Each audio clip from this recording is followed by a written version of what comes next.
çocuğun kendini açık. ناوندا سروج یاراگاندنه یا بسره ریفبریا زانیاریان ده سرکرداتیا وزارت ترکی را روژا پنجشنبه بیانک درخست. لسر زانیاریان آماری لسر آلیکاری و چالاکین هاتین انجام دان جالین ترکیین فرمیده جده سپیکا شروع پفچونان ده لکوبانه ده 19 ایلونا بوریده. لگوری وینافنده گوهجمارا کوچبرین کوبانه یگو جترسا گفین داعش رویانه گهشتیه 192.417 کوچبر.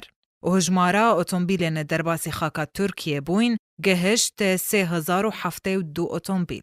هر وها بیان بحثاوه که کر گو حکومت ترکی فرمان دا 1573 فرماندرین سرسینورین لگل کوبانه گو آلیکاریا مرووی و تندرستی بدن خلکه. و اما جکر گو 5 میلیون بحرا خوارنه حتا روژا ایرو هاتنا پیشکش کرن. بره جیا 7000 بحرک خوارنا گرم روژانه. هر وها 819 کمیونین آلیکاریان به نرخ 27 میلیون لیرین ترکی هاتنا شاندن بو کوبانه. جده سپیکا شروپفچونان ده تیده. ناوندا سروج آراگاندنه بالکشاند گو 27.805 کوچبر لنخوشخانه سروج هاتنا درمان کرن. دناوان ده 1146 بریندارین شران بون.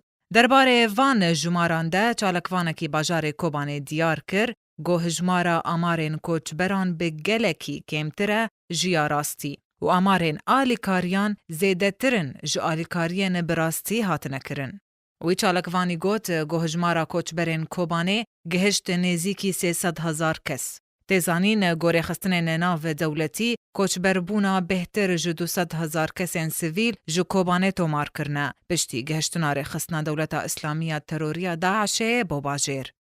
با پروگرام آرک بهار امین درویش.